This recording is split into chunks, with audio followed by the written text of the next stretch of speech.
अस्सलाम वालेकुम dear students. Last time हमने अपना चैप्टर 1 जो है वो क्वाड्रेटिक इक्वेशन, उसकी स्टैंडर्ड फॉर्म और क्वाड्रेटिक इक्वेशन का सॉल्यूशन तीन मेथड से पढ़ा था। एक तो हमने पढ़ा था क्वाड्रेटिक यानी solution of quadratic equation by factorisation method, number 2 completing square method, number 3 हमने पढ़ा था क्वाड्रेटिक फार्मूला से पढ़ा था। और फिर आखिरी एक्सरसाइज कुछ हमने क्वेश्चन फिर हमने एक्सरसाइजेस पढ़ी जिसमें इक्वेशंस रिड्यूसिबल टू क्वाड्रेटिक जो है उनको हमने सॉल्व किया था। फिर लास्ट एक्सरसाइज उसमें हमने रेडिकल इक्वेशंस का सॉल्यूशन पढ़ा था। आज हम हमारा चैप्टर जो है वो क्वाड्रेटिक इक्वेशन जो है उनकी थ्योरी से रिलेटेड है। तो अभी हम कुछ चीज़ें डिस्कस करते हैं। तो स्टार्ट करता हूँ। बिस्मिल्लाहिर्रहमानिर्रहीम। SSC2 10th mathematics chapter 2 theory of quadratic equations exercise 2.1। Exercise शुरू करने से पहले कुछ चीज़ें डिस्कस करना यहाँ बहुत ज़रूरी है जो थ्योरेटिकल है और वो फिर हमें क्वेश्चंस को सॉल्व करने में हेल्प करेंगी। और आज ये हमारा एक्सरसाइज 2 का लेक्चर 1 है। लेक्चर 1 ये क्या हम डिस्कस करेंगे। तो आपने पढ़ा था पहली बार ax² plus bx plus c is equal to 0 और आपने लिखा था a is not equal to 0 is called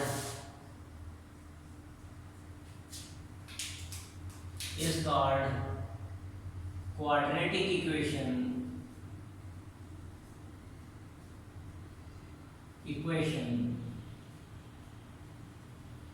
in standard form.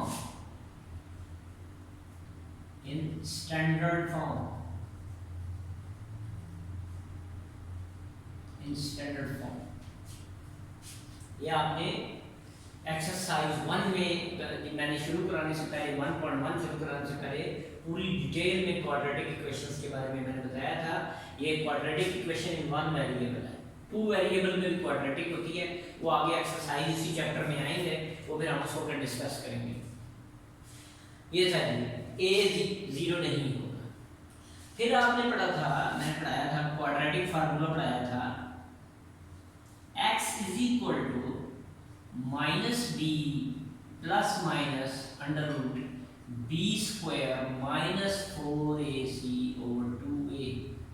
ये क्वाड्रेटिक फार्मूला था और इसको हमने इसका सॉल्यूशन कहा था। इसी से हमने इसको ड्राइव किया था, इस फार्मूला को कंप्लीटिंग स्क्वायर मेथड यूज करके।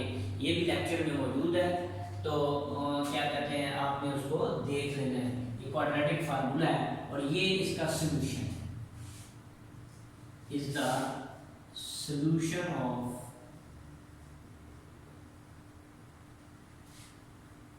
above quadratic equation।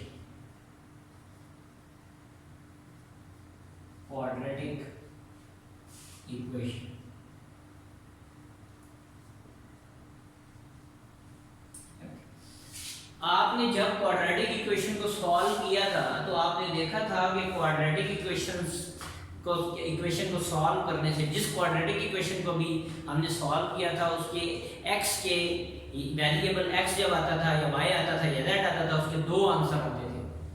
x की दो वैल्यूज निकलती थी, वो उसके रूट्स कहलाते हैं। उसके क्या कहलाते हैं? रूट्स कहलाते हैं। इसमें एक रूट क्या है minus b plus under root b square minus 4ac over 2a और दूसरा रूट क्या होगा x is equal to minus b minus under root b square minus 4ac over 2a। ये भी दो रूट्स हैं।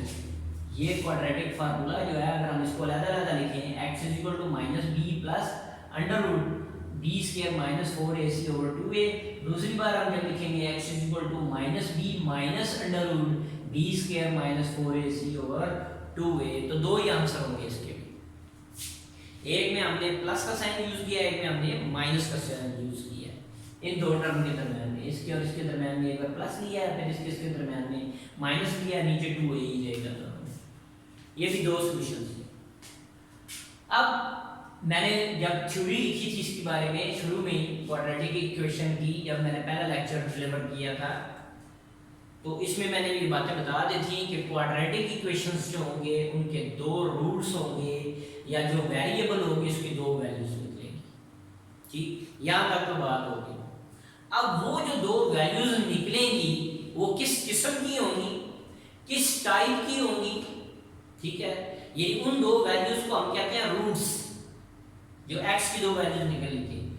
अब वो जो दो वैल्यूज होंगी वो किस किस्म की होंगी, उनकी क्या खासियत होगी, क्या प्रॉपर्टी होगी, ठीक है, वो किस शक्ल की होंगी, वो अब हम यहाँ पढ़ने जा रहे हैं इस चैप्टर में।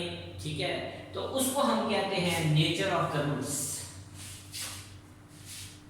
मैं यहाँ एक बार फिर वो लिख देता हूं, क्वाड्रेटिक इक्वेशन हैज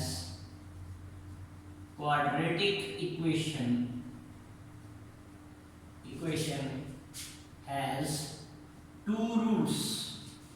फिर दोबारा लिख रहा हूं याददाश्त के लिए, रूट्स का मतलब वैल्यूज, टू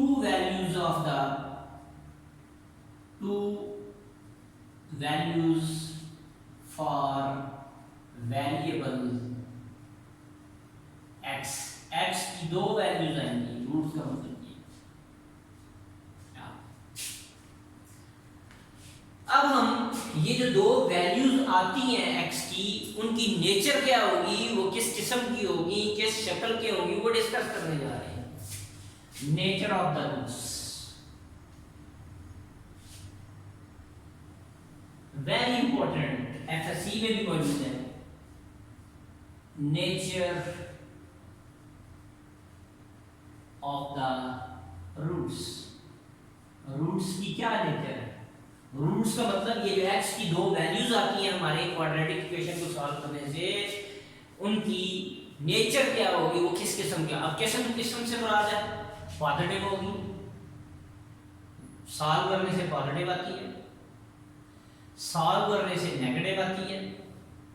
ठीक, फिर कॉम्प्लेक्स क्या कहते हैं, कंप्लीट स्क्वायर की फॉर्म में आती है, अंडर रूट के अंदर वैल्यू आ जाती है।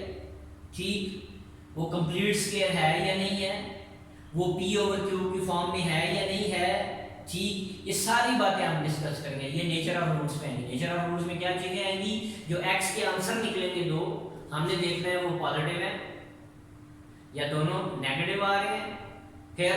फिर देखना है कि वो कंप्लीट स्क्वायर है या नहीं है जो वैल्यूज आ रही है। फिर देखना है कि वो आयोटा की फॉर्म में, कॉम्प्लेक्स फॉर्म में तो नहीं है। फिर हमने ये चेक करना है ये p/q की फॉर्म में है। ठीक, यानी इसको कहेंगे रैशनल, और अंडर रूट की फॉर्म में, यानी आंसर में अंडर रूट आता है, वो इरैशनल कहलाएगी। तो ये चीजें हमने जो डिस्कस करने को क्या कहते हैं, नेचर ऑफ द रूट्स कहते हैं। नेचर ऑफ द रूट्स इसको कहते हैं। मैं एक बार फिर रिपीट कर देता हूं कि x की जो वैल्यूज निकल रही हैं वो क्या है, पॉजिटिव है या नेगेटिव आ रही है, या वो कंप्लीट स्क्वायर की फॉर्म में, जिस तरह 2 4 9 81 16 इस तरह कंप्लीट स्क्वायर की फॉर्म में आ रहे हैं। या आंसर में आयोटा तो नहीं आ रहा। आयोटा कब आता है, जब रेडिकल साइन के अंदर नेगेटिव, रेडिकल के अंदर माइनस का नंबर आ जाता है, उस वक्त आयोटा आता है। आएंगे क्वेश्चन में आपको बता दूंगा। फिर उसके बाद हमने देखना है कि p/q की फॉर्म में तो नहीं है, रैशनल है कि नहीं है। ठीक, फिर इरैशनल से मुराद कि रेडिकल साइन के अंदर तो नंबर नहीं आ रहा कोई साथ। ठीक है, तो इसको हम क्या कहते हैं, इरैशनल। और याद रखना है, रैशनल और इरैशनल दोनों ही रियल नंबर्स कहलाते हैं। रैशनल p/q की फॉर्म, और इरैशनल जो अंडर रूट के अंदर नंबर आएंगे 3 5 7 जो कंप्लीट स्क्वायर नहीं है, तो वो जो होंगे वो इरैशनल कहलाएंगे। और रैशनल और इरैशनल जो हैं वो दोनों ही क्या कहलाते हैं, नंबर, रियल नंबर्स कहलाते हैं। यानी रियल नंबर जो है वो रैशनल और इरैशनल सेट्स नंबर्स पे कंटेन करता है, उसका जो सेट है। अच्छा, अब यहाँ पर जो नेचर ऑफ द रूट्स है, याद रख लेना वो इस एक्सप्रेशन पे डिपेंड करेगी। ये जो एक्सप्रेशन है b² माइनस 4ac, मैं ऊपर लिख देता हूँ। Nature of the roots, root से मुराद x की values, roots depends upon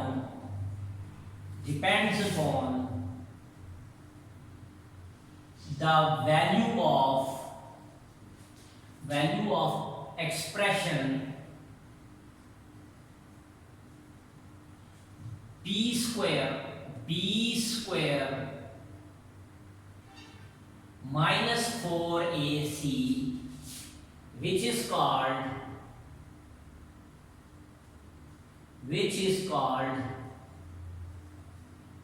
discriminant.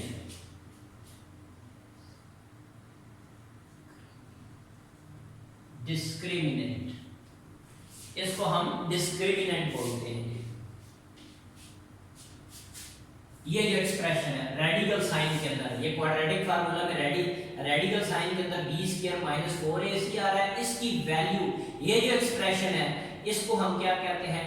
Discriminant. इस एक्सप्रेशन को डिस्क्रिमिनेंट कहते हैं। इसकी वैल्यू पे डिपेंड करेंगे नेचर ऑफ द रूट्स। मैं लिखता हूं नेचर ऑफ द रूट्स कैसे डिपेंड करेंगे इसके ऊपर, ठीक है। डिस्क्रिमिनेंट याद रख लेना है, ये जो एक्सप्रेशन है इसको कहते हैं डिस्क्रिमिनेंट। b² माइनस 4ac, इसको कहते हैं डिस्क्रिमिनेंट। अब जहां पर वर्ड यूज आएगा, डिस्क्रिमिनेंट यूज आएगा, इसका मतलब है इसकी वैल्यू की बात हो रही है। जहां पे भी वर्ड डिस्क्रिमिनेंट आएगा इसकी वैल्यूज की बात होगी। इफ, पहली बात, इफ डिस्क्रिमिनेंट, यानी ये जो है, ठीक है, या वैल्यू का वर्ड यूज कर रहा था। If value of discriminant then is positive but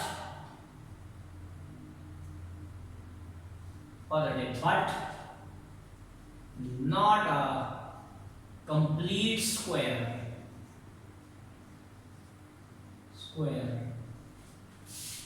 then roots are irrational। का मतलब है कि आंसर में रेडिकल साइन जरूर आएगा। x की जो वैल्यूज निकलेंगी उसमें रेडिकल साइन आएगा, रेडिकल साइन के अंदर नंबर आएगा कोई ना कोई। मैं एग्जांपल से बता देता हूं, आर इर्रेशनल एंड अनइक्वल का वर्ड यूज कर लें, या डिस्टिंक्ट का वर्ड यूज। डिस्टिंक्ट का मतलब मुख्तलिफ।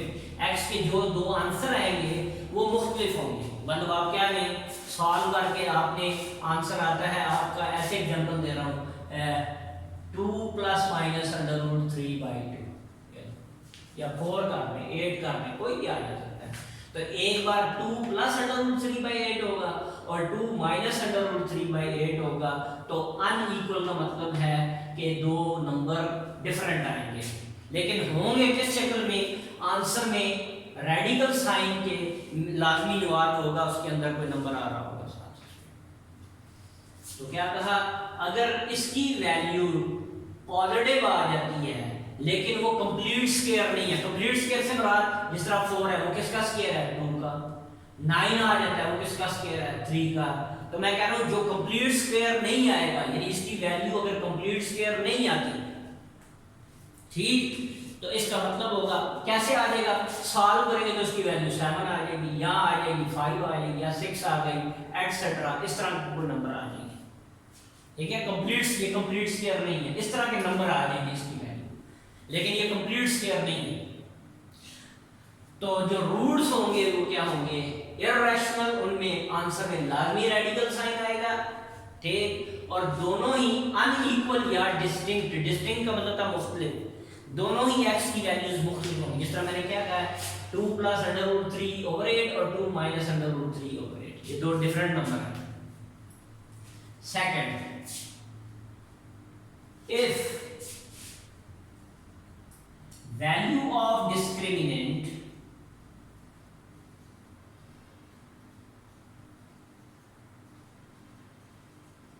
is positive but a complete square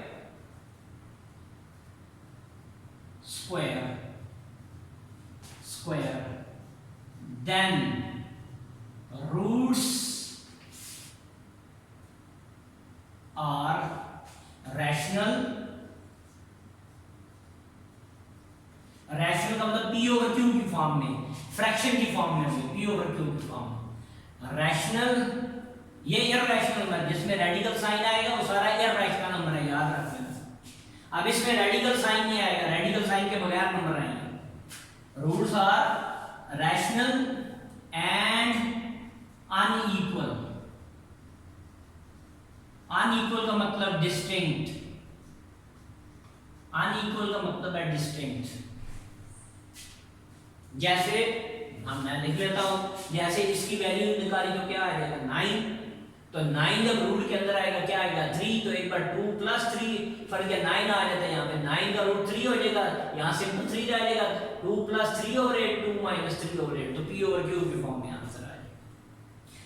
ठीक, कब होगा जब रूट्स क्या होंगे, जब रूट्स जो है ये डिस्क्रिमिनेंट की वैल्यू जो है वो अगर पॉजिटिव आ जाती है, लेकिन यानी इसकी वैल्यू पॉजिटिव आती है, 9 भी पॉजिटिव है, लेकिन अब ये किसका स्क्वायर है 3 का स्क्वायर है, कंप्लीट स्क्वायर है। तो मैंने क्या कहा है is positive but a complete square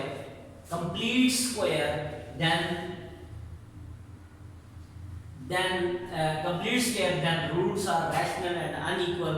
x के दोनों आंसर ही डिफरेंट होंगे, लेकिन किसकी फॉर्म में होंगे p ओवर q की फॉर्म। ये इस फॉर्म, इसको कहते हैं रैशनल फॉर्म, रैशनल नंबर। यहां आप आंसर में रेडिकल साइन नहीं है। तीसरी बात, if discriminant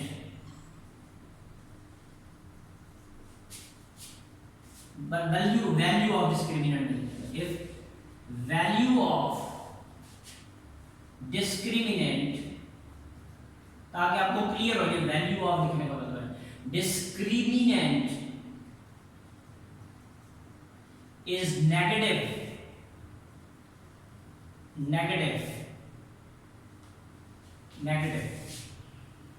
then the roots are imaginary, या इसको कहते हैं कॉम्प्लेक्स, आयोटा की शक्ल वाले, कॉम्प्लेक्स एंड अनइक्वल, यानी x के दोनों आंसर डिफरेंट होंगे। अनइक्वल को हम डिस्टिंक्ट भी लिख लेते हैं,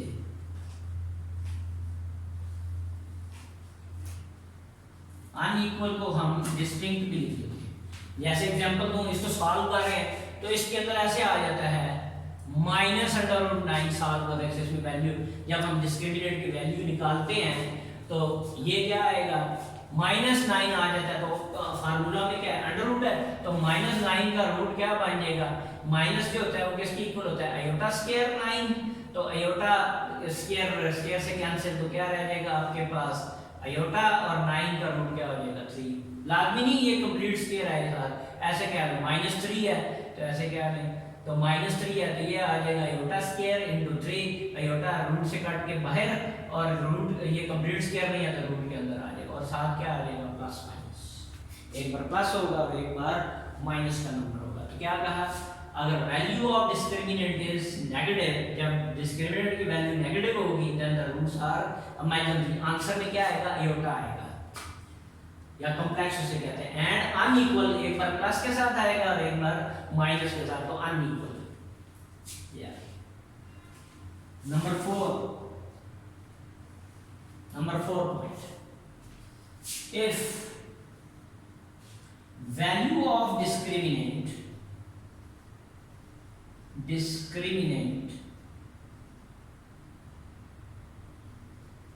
इज इक्वल टू 0, यानी वो इक्वल आ जाती है वैल्यू 0 के बराबर, is equal to 0, then roots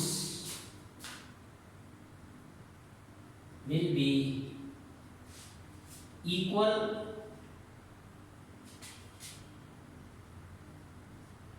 roots will be equal, ठीक है, रूट्स क्या होंगे, इक्वल होंगे। इक्वल का मतलब x के दोनों आंसर क्या होंगे, सेम आ जाएंगे। Roots will be equal and इसको क्या है, रैशनल की फॉर्म में आ जाएंगे। इसको साथ हम रैशनल भी लिख सकते हैं। जो रैशनल होता है p ओवर 2 की फॉर्म में भी होगी, ठीक है।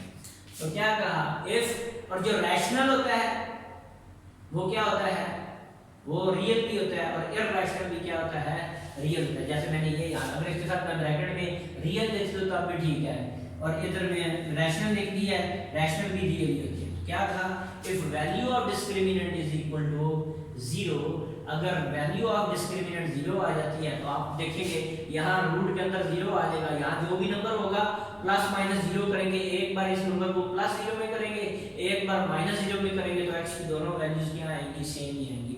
0 ना प्लस का होता है ना माइनस का होता है, वो 0। तो इसका मतलब है x इज इक्वल टू, समझिए अगर ये पूरा 0 हो गया तो x के आंसर क्या होंगे, माइनस b ओवर 2a और माइनस b ओवर 2a, ये दो बार आएगा, और ये b ओवर q फॉर्म में आ जाएगी। तो ये है जी नेचर ऑफ द रूट्स, ये हमने जो है वो डिस्कस किया। इसका लेक्चर 1 था हमारा। अभी एक्सरसाइज का एक क्वेश्चन मैं करता हूँ, एक दो क्वेश्चन कर लेते हैं ताकि आपको पता चल जाए। ये रफ वर्क के लिए, रफ वर्क। एक्सरसाइज का पहला question, question number 1, question number 1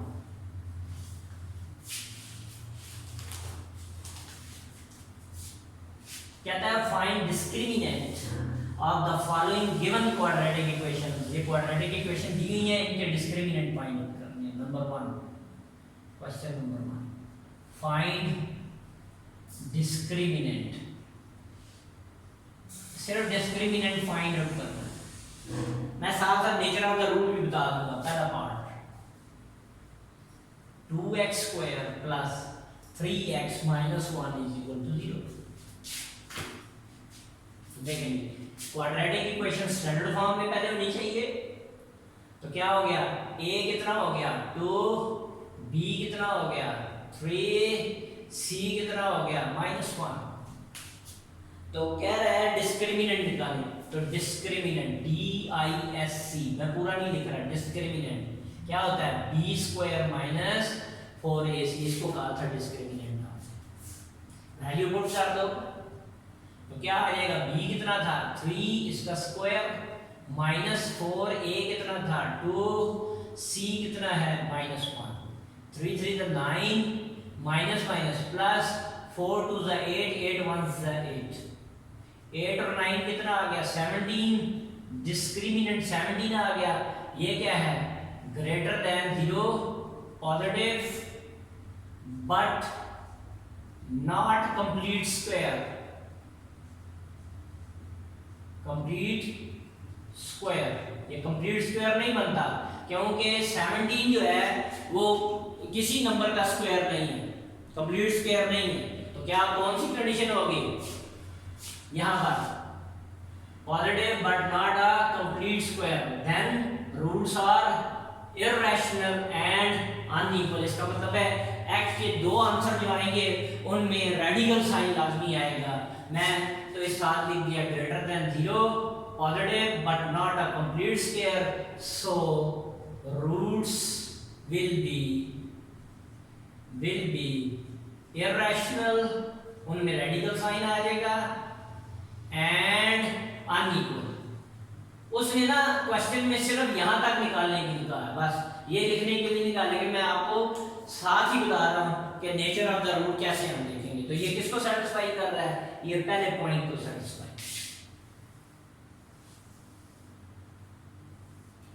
question number 2 देख लेते हैं। 6x² minus 8x plus 3 is equal to 0।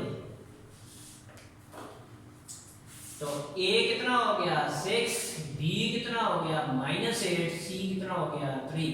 Quadratic equation पहले स्टैंडर्ड फॉर्म में होनी चाहिए, x स्क्वायर वाली टर्म x वाली कांस्टेंट इक्वल हो 0। अब डिस्क्रिमिनेंट दे देते हैं, discriminant is equal to b square minus 4ac। अब देखते हैं क्या होता है, b की जगह -8 इसका स्क्वायर, -4a की जगह 6, c की जगह 3, माइनस की पावर इवन प्लस 8 का स्क्वायर 64 माइनस तो 72 आ गया जी 72। तो 64 में -72 ऐड कर दिए तो -8 आ गया, -8। तो ये कौन सी कंडीशन को सेटिस्फाई कर रहा है, डिस्क्रिमिनेंट निकालना था आपने। अब देखो क्या आ रहा है, लेस देन 0 जो भी नंबर होगा वो नेगेटिव होगा, ठीक है। लेस देन 0 नेगेटिव, तो नेगेटिव में क्या कहा था, if value of discriminant is negative आ गई, देन रूट्स आर इमेजिनरी और कॉम्प्लेक्स एंड अनइक्वल। तो आप क्या लिखेंगे, negative so discriminant, so roots will be complex या इमेजिनरी। अब एक बात है याद रख लेनी है आपने, कॉम्प्लेक्स एंड अनइक्वल का मतलब डिस्टिंक्ट, यानी इसका मतलब है कि अब नेगेटिव 8 आ रहा है तो रेडिकल साइन के अंदर -8 आ जाएगा, फिर हमें आयोटा लगाना पड़ेगा उसके बाद। जब क्वेश्चन सॉल्व करेंगे तो हम देख लेते हैं। एक और कर लेते हैं, थर्ड करा देता हूं, लास्ट अब आप खुद करेंगे। 9x square minus 30x plus 2 is equal to 0। 9x square minus 30x plus 25 is equal to 0। Quadratic equation standard form में a is equal to 9, b is equal to -30, c is equal to 25। अब nature of the roots के लिए देखना है या डिस्क्रिमिनेंट्स निकालना है, तो b स्क्वायर -4ac, b की जगह पर -30 इसका होल स्क्वायर, -4 a की जगह 9, c की जगह 25, माइनस की पावर इवन प्लस 900 माइनस ये भी 900 कैंसिल हो गए, तो डिस्क्रिमिनेंट किसके इक्वल आ गया 0 के बराबर। तो मैंने क्या कहा था यहाँ पे, if value of discriminant is equal to 0 then roots will be equal and fractional. तो रूट्स आर इक्वल होंगे, ठीक है। यहाँ 0 आ जाएगा 0, तो यहाँ भी नंबर होगा, उस नंबर में 0 ऐड कर दें या 0 माइनस कर दें और 2 पे डिवाइड कर दें तो आंसर सेम ही रहेगा, ठीक। और दो x की दो ही वैल्यूज निकलेंगी, वह दोनों सेम होंगे। सो रूट्स विल बी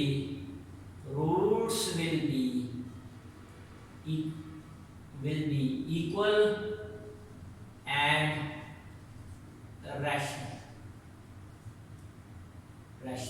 या रियल भी कह सकते हैं। एक रह गया, अगर यहाँ पर सॉल्व करने से फिर क्या 9 बच जाता है, तो 9 क्या है कंप्लीट स्क्वायर है, तो ये वाली कंडीशन आ जाएगी, if value of discriminant is positive but complete square, यानी मैंने इसमें वैल्यू पुट कर दी, फर्ज किया यहाँ 9 बच गया, 16 बच गया, तो 16 पर अगर बचता है तो किसका स्क्वायर है 4 का, तो कंप्लीट स्क्वायर हो जाएगा। Then the roots are rational, roots क्या होंगे रैशनल होंगे एंड अनइक्वल और या डिस्टिंक्ट, यानी अगर फर्ज किया इसके अंदर 16 आ जाएगा तो एक बार प्लस का 16 का रूट क्या हो जाएगा 4, एक बार +4 लिखेंगे इस नंबर के साथ और एक बार -4 लिखेंगे और नीचे 2 पे डिवाइड कर देंगे। तो x के दो आंसर आएंगे, वो दोनों डिफरेंट होंगे। यानी अब रूट के अंदर जो नंबर आएगा अगर वो कंप्लीट स्क्वायर आ जाता है यानी डिस्क्रिमिनेंट कंप्लीट स्क्वायर आ जाता है तो उसका रूट लेंगे तो एक नंबर आ जाएगा, रूट कैंसिल हो जाएगा तो प्लस माइनस करेंगे तो दो आंसर आ जाएंगे, वो दोनों डिफरेंट होंगे। तो ये था जी, आज हमने थ्योरी इसकी पढ़ी है, ये जो मैंने लिखी है ये थ्योरी है, यानी आप इसे कह दें कि क्वाड्रेटिक इक्वेशन का एनालिसिस कर रहे हैं हम इस चैप्टर में, ठीक है। रिवर्स ऑर्डर में पढ़ेंगे। अब इस चैप्टर में क्या आएगा कि क्वाड्रेटिक इक्वेशंस जो हैं बनानी पड़ेंगी, आपको आंसर दिए होंगे, रूट्स दिए होंगे, क्वाड्रेटिक इक्वेशंस बनानी पड़ेगी, डिफरेंट किस्म के वो क्वेश्चंस करेगा, इसको कहते हैं थ्योरी ऑफ क्वाड्रेटिक इक्वेशन। आज हमने ये थ्योरी पढ़ी है और उसका एप्लीकेशन पढ़ा है कि हमें नेचर ऑफ द रूट्स कैसे पता चल जाते हैं। उम्मीद है ये चैप्टर में मेरा लेक्चर आपको समझ आ गया होगा। इंशाल्लाह नेक्स्ट लेक्चर में मुलाकात करेंगे और पिछले लेक्चर जो है वो तैयार कर लें, पिछला चैप्टर पूरे तरीके से तैयार कर लें, भरपूर तरीके से, और ये थ्योरी की चीज़ें आपने याद करनी है, ये एक्सरसाइज में आपको हेल्प करेंगी, ये लाजमी याद करनी है। तो चैनल मेरा सब्सक्राइब करें, लाइक करें और शेयर करें ताकि ज़्यादा से ज़्यादा लोग, बच्चे, स्टूडेंट जो है वो इससे फ़ायदा उठा सकें। अल्लाह हाफिज़।